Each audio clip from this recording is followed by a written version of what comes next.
The best thing about having a big audience for these videos and articles and podcasts and the email I do and the Twitter and Facebook is that there's so many smart people keeping their eye on these videos, and they don't let me stray, not even a little bit.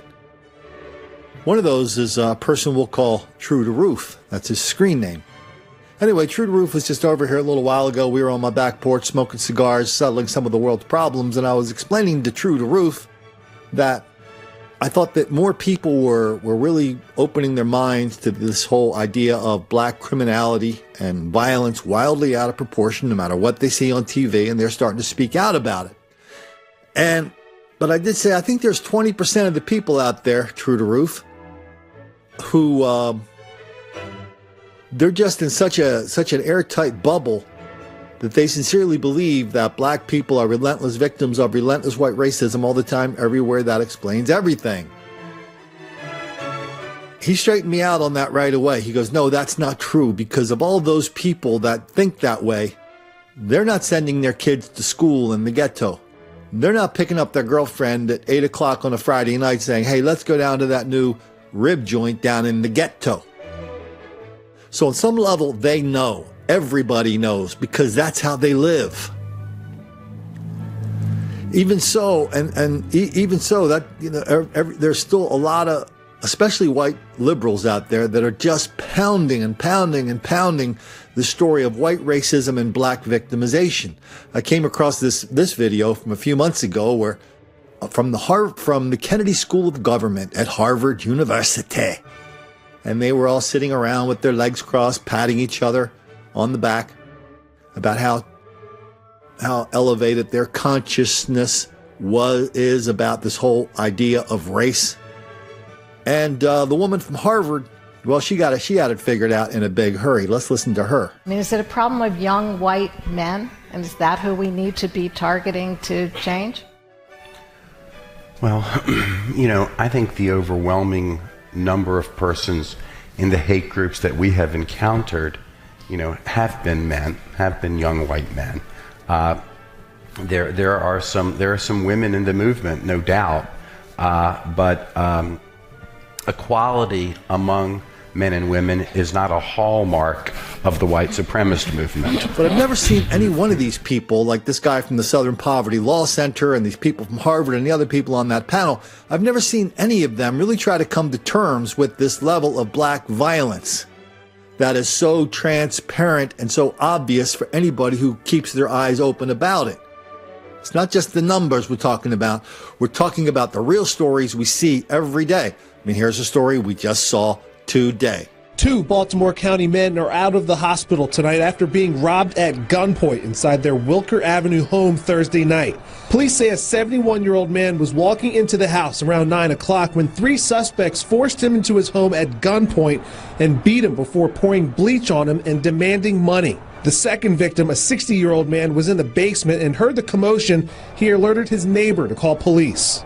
The victim in the basement of the home tried to defend himself with a golf club, but the suspects had firearms, and so ultimately they took that golf club from the victim and then began to beat him with it. WJZ spoke with the daughter of the 71-year-old who can't believe what happened. I mean, just pure disbelief and disgust, the fact that somebody would actually do this to another human being, let alone my father or my cousin. And what we're about to hear from Joe Biden on the Reverend Dr. Martin Luther King Jr. Day a couple days ago. Biden was giving a speech to Al Sharpton's group, the National Action Network, and he was explaining to them about how white racism, well, it's just everywhere, damn it, and it's messing everything up. But we've learned in the last 2 years, it doesn't take much to awaken hate, to bring those folks out from under the rocks. That part of American society that's always been there, will always be there. They have been deliberately reawakened again, those forces. It's not an accident. They have been deliberately reawakened again. Unearthed by loose talk, by direct appeals to prejudice from the alt-right. And then something I never thought I would live to see again. having a president of the United States make a moral equivalence between those who are spreading the hate and those who are opposing it, saying there were, quote, very fine people on both sides. No presidents in Civil War have ever uttered words like that. We have to challenge these forces of hate and stand up and simply say what the vast majority of Americans agreed to. This is not our America. No, for real, not applaud. This is not who we are. We have a lot to root out, but most of all, there's systematic racism that most of us whites don't like to acknowledge even exists. We don't even consciously acknowledge it, but it's been built into every aspect of our system. One thing we know for certain, you've learned it over and over again through history, whether it's the Holocaust or the Civil Rights Movement, silence is complicity. But I've never heard Uncle Joe come to terms with this level of black violence and criminality, which I promise you he is not exposed to where he lives, about 5 miles from where I'm making this video right now.